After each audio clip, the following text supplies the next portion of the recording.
नमो अरिहन्ताणं नमो सिद्धाणं नमो आयरीयाणं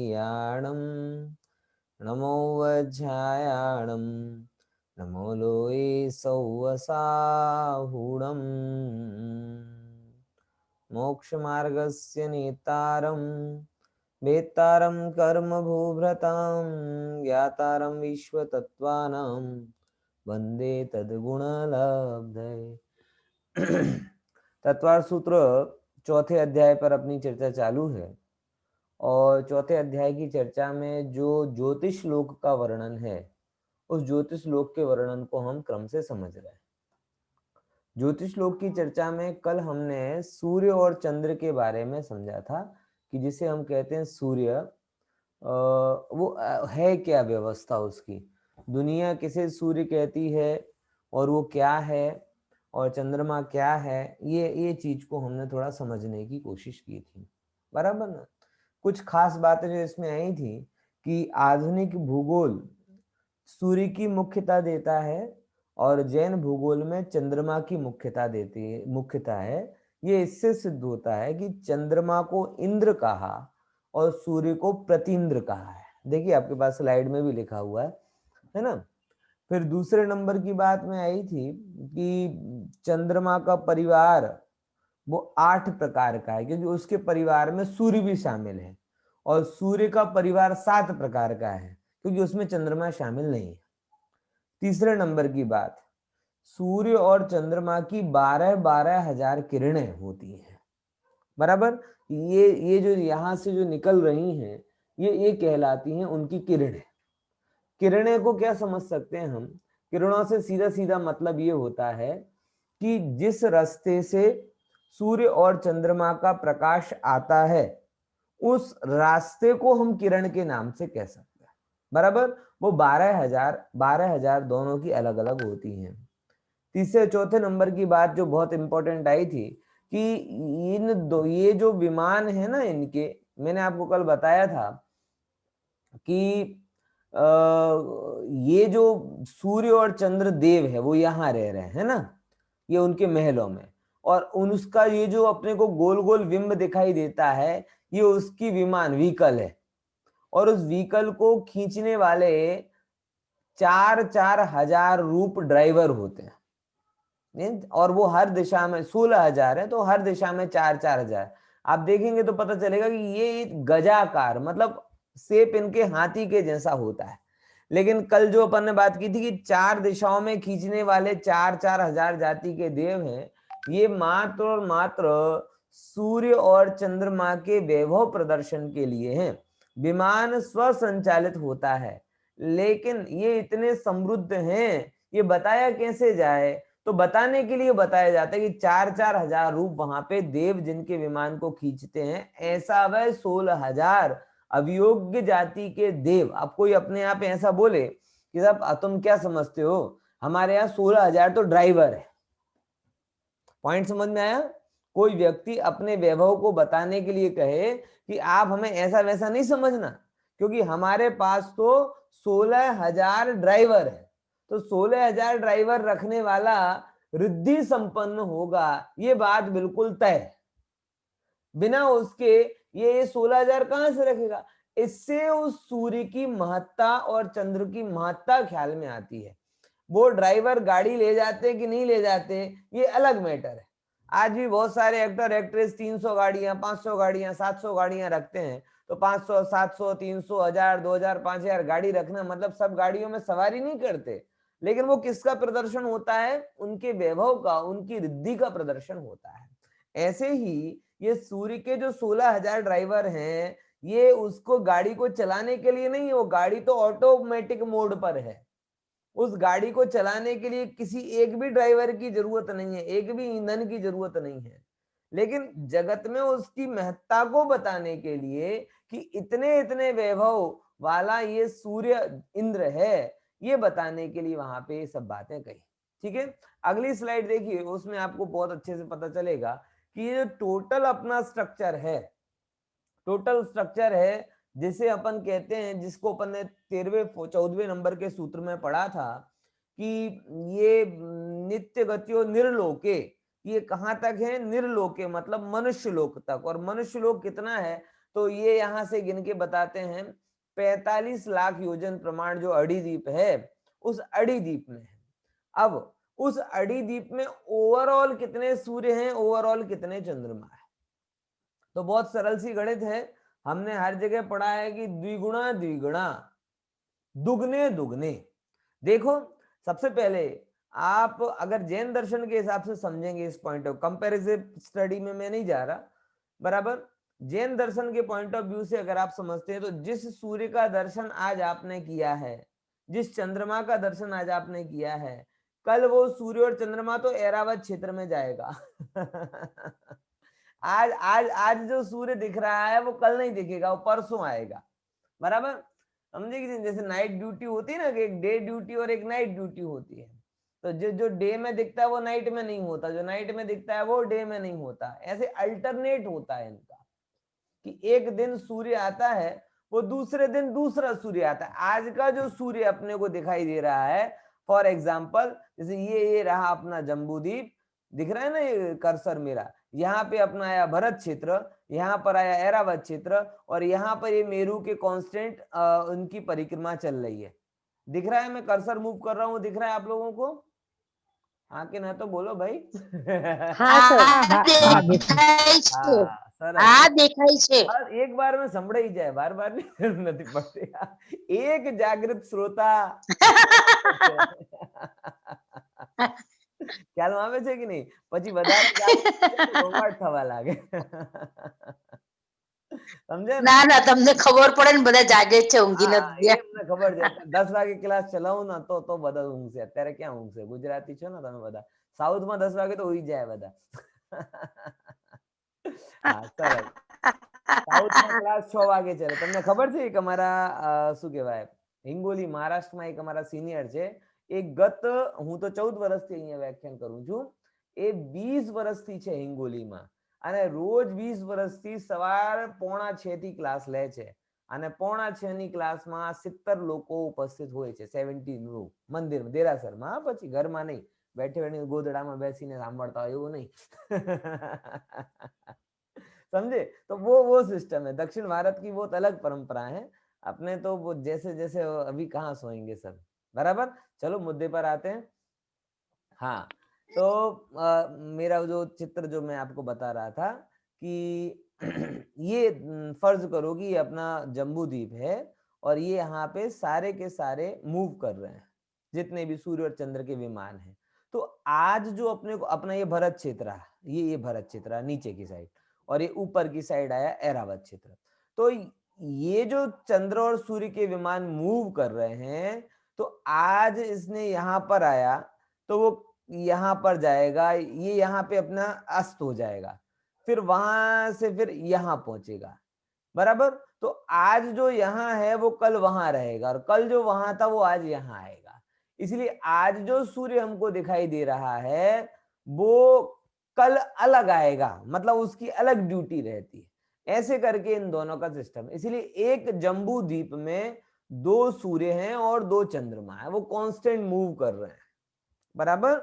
ये एक बहुत बड़ा प्रश्न है जिसपे क्या कहते हैं बहुत सारे लोग संशय भी करते हैं, बहुत सारे लोग विश्वास भी नहीं करते, और बहुत सारे तो इतने जिसे कहना चतुर होते हैं कि इस बात को लेकर पूरे जैन दर्शन को ही नकार देते हैं।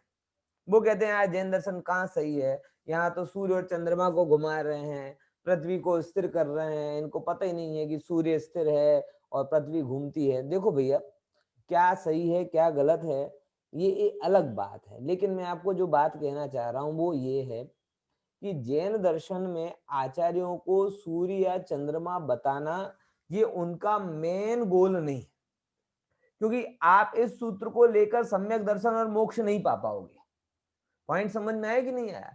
इस सूत्र को लेकर अगर आपने पूरी कैलकुलेशन भी याद कर ली, 2 यहाँ पर है, 4 वहां पर है, 12 वहां पर है, 42 वहां पर है, 72 वहां पर है, उसके बावजूद भी कोई आपसे पूछेगा कि सिद्ध करके बताओ, तो आप बोलेंगे नहीं, सिद्ध तो हम जिनवाणी के आधार पर कर सकते हैं, बराबर। यानी ये चीज वो लोग अपनी चीज को सिद्ध करने के लिए अरबों अरबों खरबों खरबों रुपया की नासा और इसरो बनाकर बैठे हैं, और हमारे पास जिनवाणी के तत्वार्थ सूत्र के 357 सूत्र हैं।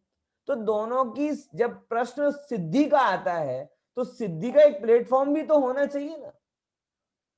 पॉइंट समझ में आ रहा है कि नहीं आ रहा? तो सिद्धि के लिए, प्रूव करने के लिए तुमने तो अरबों खरबों रुपया की संस्था बना ली और हमारे पास कुछ है नहीं।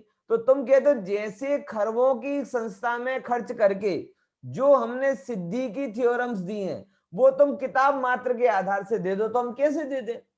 और इसके लिए पूरा का पूरा एक इंफ्रास्ट्रक्चर बनाना पड़ेगा। इसीलिए जब बात कंपैरिजन की आती है तो वो सही नहीं हो पाता है। इसीलिए मैं पुनः कहता हूं कि ये जो विषय है ना, मैं किनको पढ़ाता हूं कि जो हमसे कह दे कि भैया हम जैन दर्शन के पॉइंट ऑफ व्यू से भूगोल समझना चाहते हैं। कितना सिंपल सा है इसका उत्तर। हम आपको भूगोल, लौकिक भूगोल नहीं पढ़ा रहे, हम एज ए सब्जेक्ट आपको ये समझना है कि जैन दर्शन में क्या सृष्टि का नियम है, सनातन नियम, वो हम यहाँ पर बता दे रहे हैं। आपको मानना है तो मानो, आपकी श्रद्धा का विषय, नहीं मानना हो तो हम क्या कर सकते हैं। लेकिन इस बात को लेकर आपकी श्रद्धा में नहीं आ रहा है, मात्र इस बात को लेकर पूरी जिनवाणी की जो प्रूवन बातें हैं इसे हम प्रूव नहीं कर पा रहे हैं, तो जो प्रूवन बातें हैं उसके साथ में विरोध मत रखना। बस इतनी सी बात मैं कहना चाहता हूं। पॉइंट समझ में आया क्या बोला? इसे हम प्रूव नहीं कर पा रहे हैं, उसका कारण ये गलत है ऐसा नहीं है, उसका कारण है हमारे पास ऐसे साधन नहीं है, हमारे पास में ऐसी व्यवस्था नहीं है, ना कोई हमारी लैब है, ना उतना हमारा ज्ञान है कि जिसके आधार पर हम इस बात को प्रूव कर पाए। तो ये बात हम प्रूव नहीं कर सकते। लेकिन अगर प्रूव नहीं कर पा रहे हैं तो इसका कतई मतलब हमें ये नहीं निकालना चाहिए कि ये बात गलत है, अथवा अगर इसको प्रूव नहीं कर पा रहे हैं तो बाकी सारी की सारी बातें गलत है। बराबर? ये नहीं प्रूव हो पा रही, नो प्रॉब्लम, जो चीज प्रूव हो रही है उस पर चर्चा करो ना। आत्मा है, सुख है, जीव मोह राग देश परिणाम से दुखी है, इसके लिए थोड़ी नासा के सर्टिफिकेट की जरूरत है। बोलो, इसके लिए भी नासा के सर्टिफिकेट की जरूरत है कि नासा वाले बोल देंगे कि तुम दुखी हो तो तुम मान जाओगे, इसरो वाले बोलेंगे कि तुम क्रोधी हो तो तुम क्रोधी मान जाओगे। मतलब तुम्हारा क्रोध क्रोध है, चंद्रयान नहीं, तुम्हारे विकार तुम्हारे हैं, वो अलग अलग सैटेलाइट नहीं, और तुम्हारा सुख भी तुम्हारा होगा, वो कोई कल्पना नहीं। पॉइंट समझ में आया कि नहीं आया? तो इतनी सी बात आप समझिएगा कि जैन धर्म की जो बातें प्रूव हैं वो सीधी सीधी सी बात ये है कि आत्मा जो हम हैं वो अपने अंदर में होने वाले विकारों के कारण, किसके कारण? विकारों के कारण निरंतर दुखी है।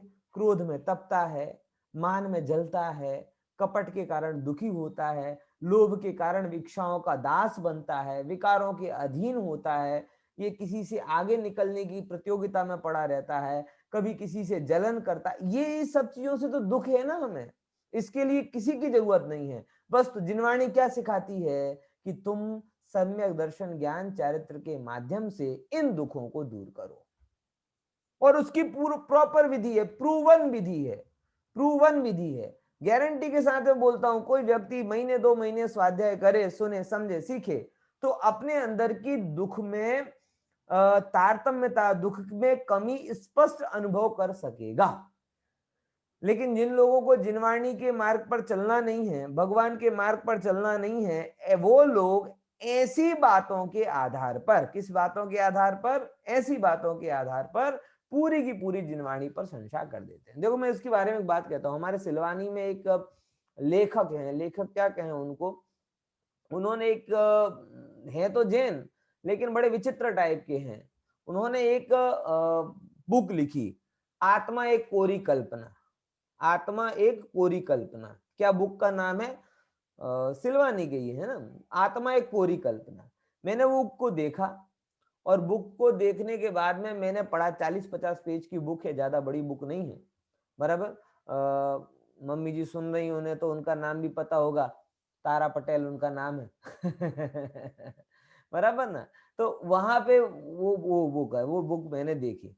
अब उसमें पूरी बुक में क्या है? पूरी बुक में फील्डिंग की गई है, तर्क दिए गए हैं भूगोल के आधार पर कि भाई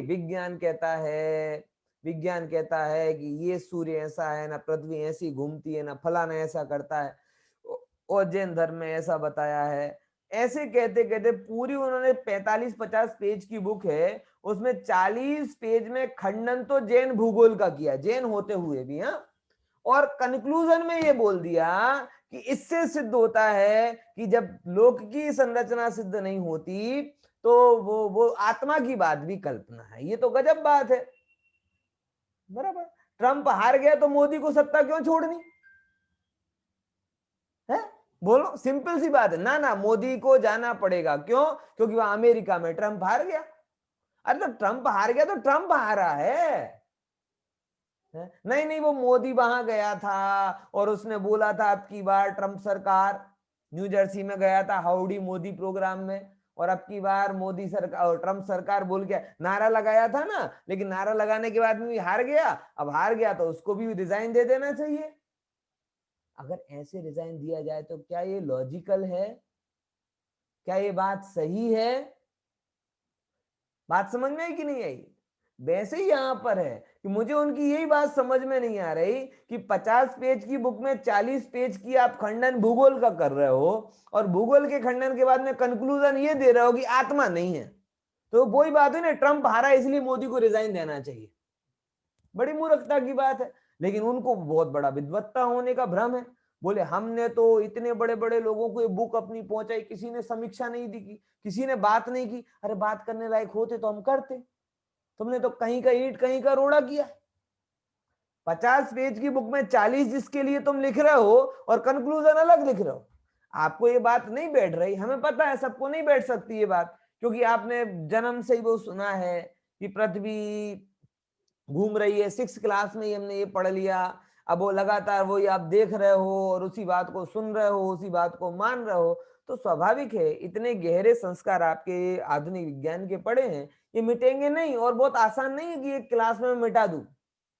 तो स्वाभाविक है आप वो मानोगे। मैं इतना कहना चाहता हूँ, कोई बात नहीं, उसको भी एक ज्ञान के रूप में रखो, इसको भी एक ज्ञान के रूप में रखो। ना उससे तुम्हारा सम्यक दर्शन रुक रहा है, ना इससे तुम्हारा सम्यक दर्शन हो रहा है। जिससे सम्यक दर्शन ज्ञान चरित्र होगा वो है अपनी आत्मा का ज्ञान, प्रयोजनभूत ज्ञान। उस पर बात करो।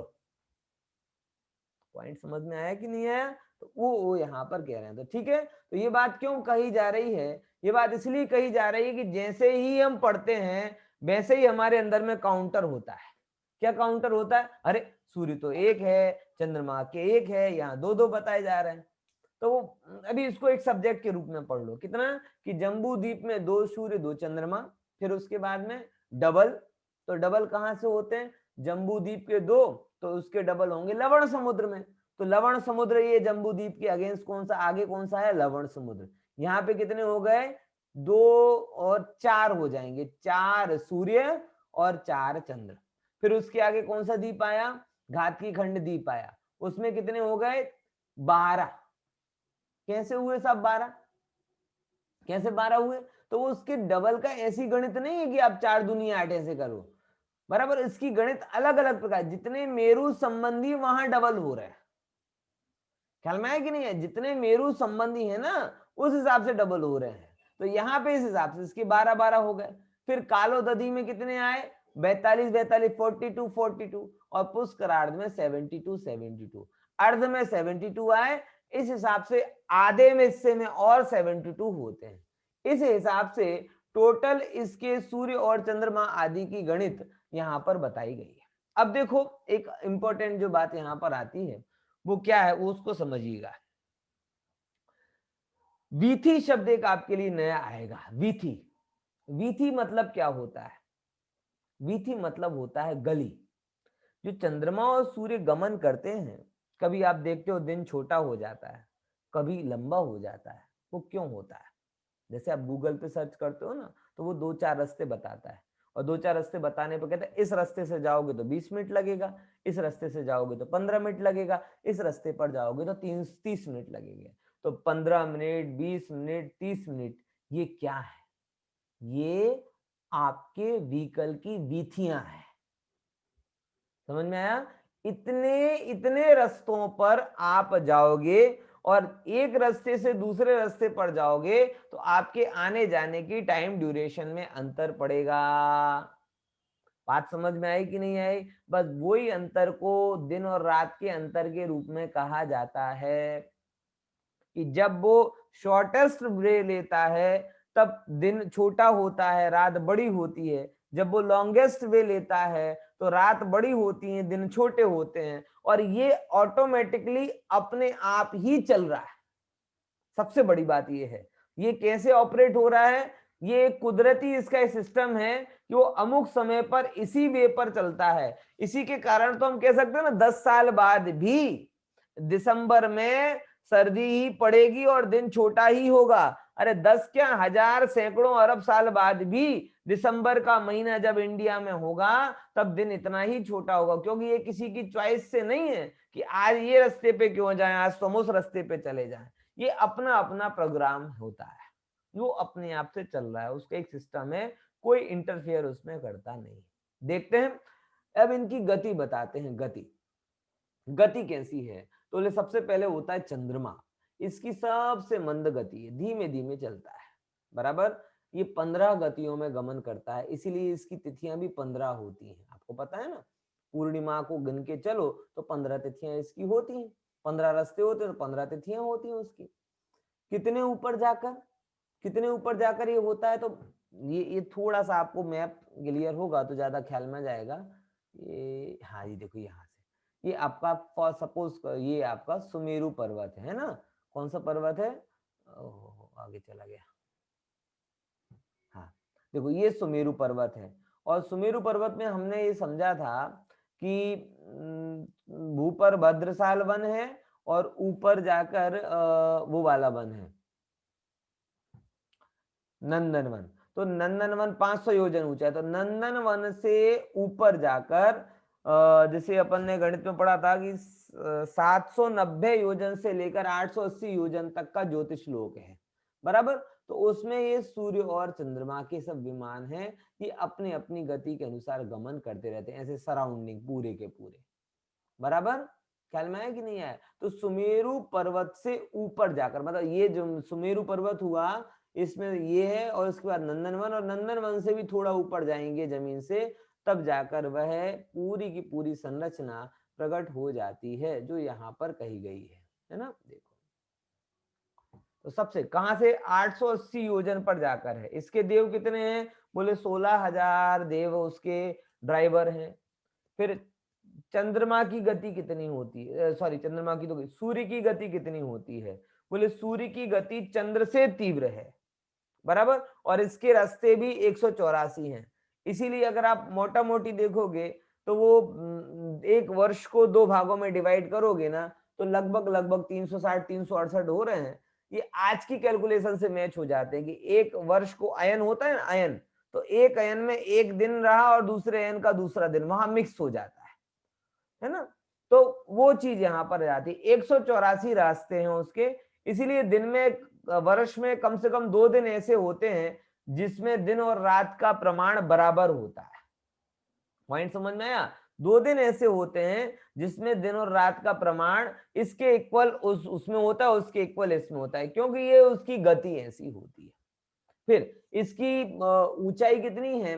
बोले 800 योजन जाकर। देखो अपने यहाँ भूगोल में ऐसा पढ़ाते हैं कि पहले चंद्रमा आता है फिर सूर्य आता है, लेकिन जैन भूगोल में पहले जमीन से 800 योजन जाने पर सूर्य आएगा और उसके बाद 880 योजन 80 योजन और ऊपर जाने पर चंद्रमा आएगा, ऐसा उसका अंतर है। फिर आती है बात ग्रह की। तो ग्रह कौन सा है?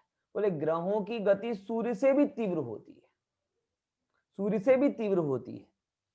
और वो कितने ऊपर होते हैं? बोले वो 888 योजन ऊंचे होते हैं। कहां से बोल रहे हैं ऊंचाई इनकी? इनकी ऊंचाई कहां से बोली जा रही है? इनकी ऊंचाई जमीन से बोली जा रही है। मैंने फिर से बोला, सुमेरु पर्वत है, सुमेरु पर्वत जमीन पर है, उसके जमीन पर भद्रसाल वन है, उसके 500 योजन ऊपर पर नंदन वन है, और 500 योजन ऊपर जाने के बाद, मतलब जमीन से 500 पे नंदन आ गया, उससे थोड़े 300-400 योजन ऊपर और जाएंगे तब से ज्योतिष लोक शुरू हो जाता है। और वहां पर ये फिर नक्षत्र क्या है? नक्षत्र बोले वो ग्रहों से भी तीव्र चलते हैं। और एक ही पथ में गमन होता है उनका। ग्रहों की अलग अलग रास्ते नहीं है, ग्रहों का एक ही रास्ता है। अब गजब है, ग्रह एक ही रास्ते से चलते हैं तो भी हम कहते हैं कि हमको ग्रह सबसे ज्यादा नड़ते हैं। बोलो, ग्रहों का काम ही है अपने अपने रास्ते में चलना, लेकिन तो भी कहते हैं कि हमें अड़ रहे हैं। अरे तुम अड़ रहे होगे उनको। चंद्रमा, कह रहे शनि, मंगल, गुरु, बुध, शुक्र, सूर्य जितने हैं ना, इन इन सब का अपना अपना पाथ है, अपना अपना रास्ता है, और वो अपना रास्ता कभी बदलते नहीं हैं। तो जब वो तुम्हें अड़ते नहीं है और तुम कहते हो कि तुम्हें वो तुमको अड़ रहे हैं कि तुम उनको अड़ रहे हो। हाँ, लेकिन क्या करें, बेचारे सीधे साधे ग्रह जिन्होंने आज तक अपना रास्ता नहीं बदला, इन इन मध्यलोक के प्राणियों ने उनको कितने गालियां दे दी। ये सूर्य के कारण, ये शनि के कारण मेरी शादी नहीं हो रही, मंगल के कारण मेरी शादी नहीं हो रही, गुरु के कारण मेरी नौकरी नहीं लग रही, शुक्र के कारण मेरा ये हो रहा है, इसके कारण वो हो रहा है, फलाने के कारण ऐसा हो रहा है। कहाँ अड़ रहे हो? वो अड़ते ही नहीं है तुम्हें।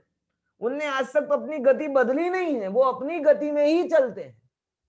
भूल क्या हो रही है?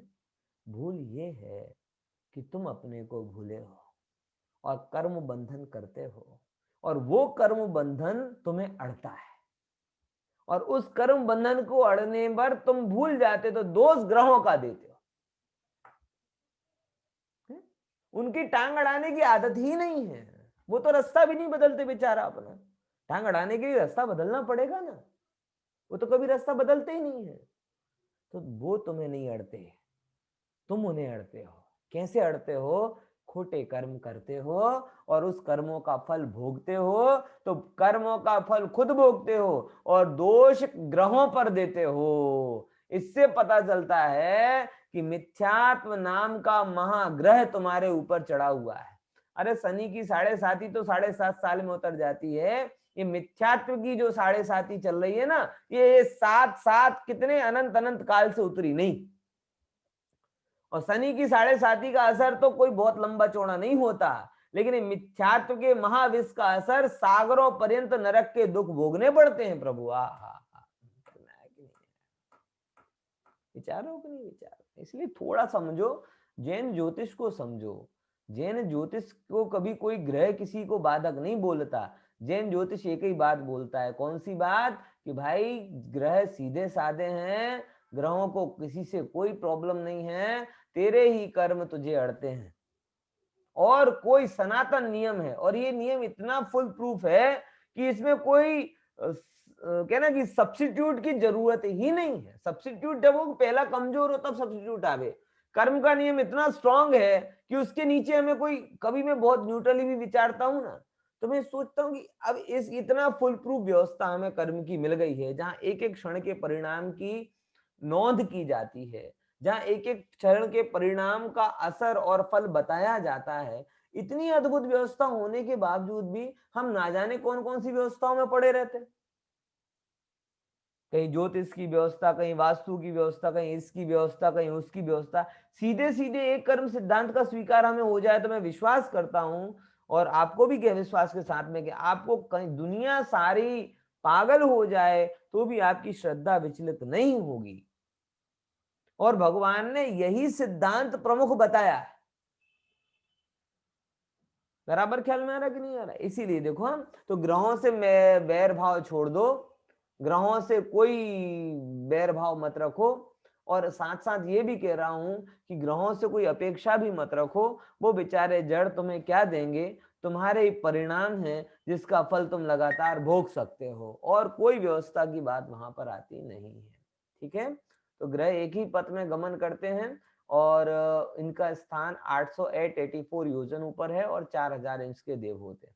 फिर तारे, बोले तारों का तो काम चुटकी में भाग जाना है, सबसे तीव्र इनकी गति होती है, और ये भी एक ही पथ में गमन करते हैं। ये कितने ऊपर आते हैं? बोले 790 योजन।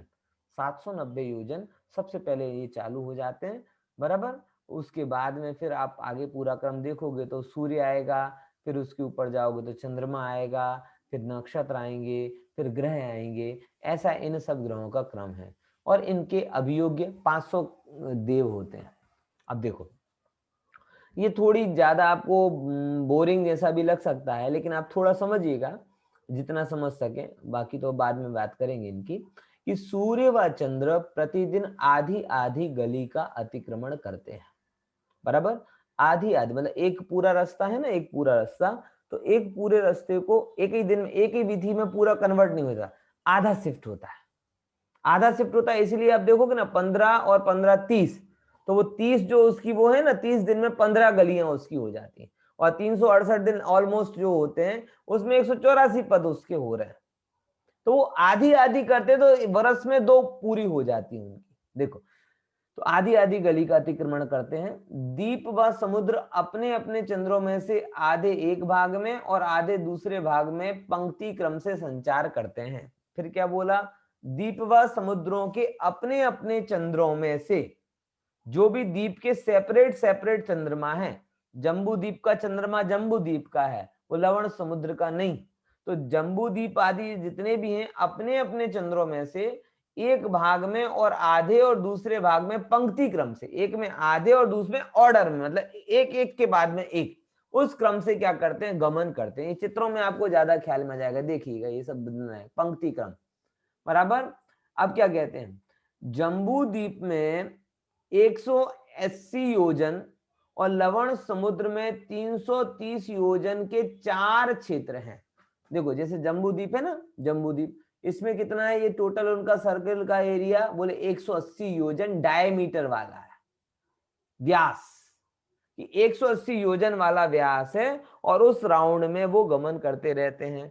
जबकि लवण समुद्र में उनका जो पाथ है वो 330 योजन वाले 4 क्षेत्र हैं, 4 दिशाओं में।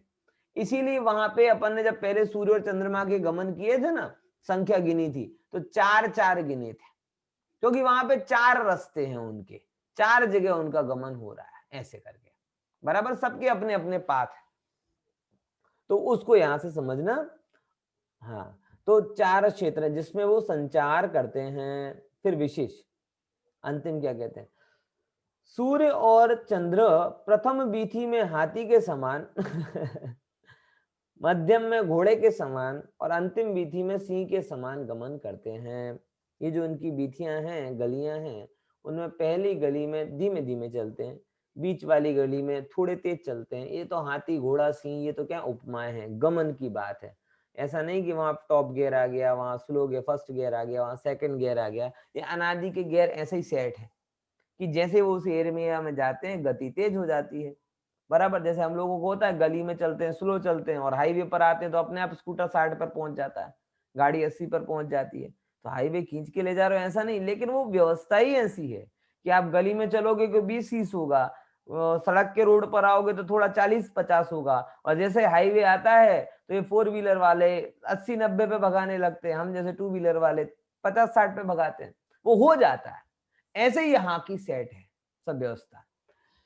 सूर्य क्या कहते हैं, सूर्य श्रावण माह में सबसे अभ्यंतर बीथी में रहता है और माघ माह में सबसे बाह्य बीथी में रहता है, बराबर। इसके गमन जो बता रहे हैं, श्रावण का महीना होता है तब सबसे निकट वाली जो होती है उसमें रहता है, और माघ के महीने में वो सबसे बाह्य बीथी में रहता है। देखो अब यहाँ पे बताते हैं, सूर्य की अभ्यंतर बीथी में रहने पर दिन 18 मुहूर्त का और रात 12 मुहूर्त की हो जाती है। अब ये सब कैलकुलेशन आपको लगाना है।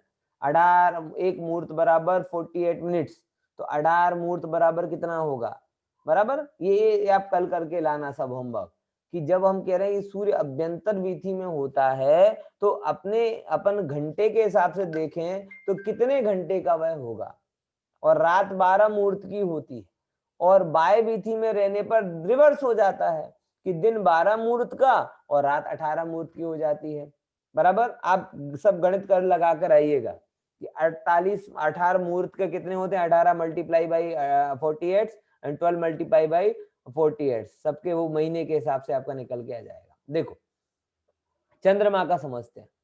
चंद्रमा की 16 कलाएं हैं।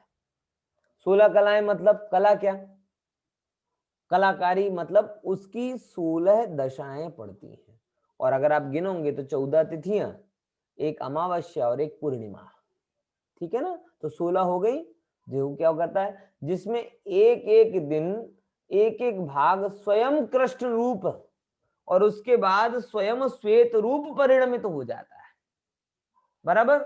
इसमें दो मत आते हैं अपने यहाँ पर, दो मत आते हैं। एक तो ये कला, मतलब उसके अंदर में ऐसी विक्रिया जैसी समझ लो कि वो प्रतिदिन अपने आप को इस रूप में स्वयं कृष्ण रूप करता है और स्वयं श्वेत रूप परिणमित हो जाता है। दूसरे नंबर के आचार्य का मत ऐसा है कि जो ज्यादा वैज्ञानिक आचार्य हैं उनका ऐसा कथन लगता है कि राहु चंद्रमा के नीचे प्रतिदिन एक एक भाग को आच्छादित करता जाता है और बाद में एक एक भाग को छोड़ता जाता है। देखिए ये चंद्रमा चल रहा है और नीचे इसके राहु चलता है, राहु केतु चलते बराबर। तो वो क्या करते हैं, जैसे ये है ना, इसके नीचे पे साथ में चल रहा है राहु, तो जैसे आप शैडो करेंगे ना, तो जैसे ये राहु साथ में जाएगा इतना हिस्सा नहीं दिखेगा, इतना हिस्सा नहीं दिखेगा, धीरे धीरे धीरे धीरे धीरे क्या करता है, पूरा उसको कवर कर लेता है। तो जब ये पूरा कवर कर लेता है तब अमावस्या हो जाती है, जब पूरा छोड़ देता है तब पूर्णिमा हो जाती है। जैसे धीरे धीरे धीरे धीरे कवर करता है तो उसकी तिथियां कही जाती है। बराबर। ये राहु चंद्रमा को कवर करता है, मित्रता होगी उसकी, साथ छोड़ना, उसको साथ रहना अच्छा लगता होगा। यही बात हिंदू परंपरा में जाकर ग्रहण में बदल गई। बोले राहु और चंद्रमा की तो कट्टर बैर है, वो उसको खाने को ही दौड़ता है। अरे खाता वाता नहीं है, खाता वाता नहीं, खाएगा कहां से, और खाता तो निकलेगा कैसे फिर वो है चंद्रमा से। इसीलिए यही जो बातें हैं, जो एक्चुअल में चंद्रमा और राहु के विमान साथ साथ चलते हैं और वो कवर धीरे धीरे धीरे धीरे धीरे धीरे करता जाता है, लेकिन वो चीज वो अलग रूप में ले रहे हैं। हम उसे मित्रता के रूप में भी देख सकते हैं और हिंदू परंपरा में वही चीज को ग्रहण के रूप में ले लिया कि वो राहु और चंद्रमा का बैर है। फिर तो वो समुद्र मंथन की कहानी आ जाती है और समुद्र मंथन की कहानी में भी यह जाता है कि राहु और केतु क्या कर रहे थे, राहु और केतु देवताओं का रूप बनाकर अमृत पीने आ गए, तो चंद्रमा ने बता दिया कि ये तो देव नहीं है, असुर हैं। तो फिर वो विष्णु जी ने चक्र से उसका गला काट दिया। वो उस बैर को लेने के लिए, उस बैर के कारण वो आज तक हिंदू परंपरा के अनुसार आज तक वो समुद्र मंथन की घटना के कारण जो बैर हुआ चंद्रमा और राहु के बीच में, उसके कारण राहु आज तक बदला निकालता है और बदला निकालता है तो क्या करता है, चंद्रमा को खा जाता है। अब खा जाता है तो क्या होता है, खा जाता है तो वो जब विष्णु जी ने चक्र चलाया था ना, तो गला कट गया था, धड़ अलग हो गया था। अब खा तो लेता है लेकिन स्टोरेज कैपेसिटी तो है ही नहीं, तो जैसे यहां से खाता है वैसे यहां से निकल जाता है। तो अमावस्या के दिन पूरा खा लेता है बराबर, फिर एकम से निकलना चालू हो जाता है धीरे धीरे धीरे धीरे, फिर वो बाहर निकल जाता है, फिर गुस्सा आती है तो फिर खा जाता है। तो ऐसे ही हिंदू परंपरा में ये बात कही जाती है, जैन परंपरा में ऐसा नहीं है। बराबर। तो जैन परंपरा में तो दोनों साथ साथ चलते हैं, मित्रता भी नहीं है, शत्रुता भी नहीं है, स्वाभाविक गति है। कैसी गति है, स्वाभाविक गति। फॉर एग्जाम्पल, जब हमें गाड़ी चलाना नहीं आती तो हम क्या करते हैं, हाईवे पर, मेरे एक मित्र ने मुझे बताया था, बोले कुछ नहीं करना, आगे जो गाड़ी जा रही है उसके पीछे पीछे चलते जाना, जो होगा उसका होगा, तुझे तो उसे फॉलो करना है। तो कोई मित्रता शत्रुता का भाव नहीं है, कुछ भी नहीं है, लेकिन बस एक संयोगवश क्या कर रहे हैं हम कि आगे की गाड़ी को फॉलो करते हुए जा रहे हैं। पर ऐसा ही संयोग ये चंद्रमा और राहु में है कि वो अपने हिसाब से चल रहे हैं, बस इसके अलावा और कुछ वहां पे है नहीं। तो ऐसी चर्चा आज अपन ने इसके बारे में की। बराबर। बाकी विशेष चर्चा अपन बाद में करेंगे। जय जय।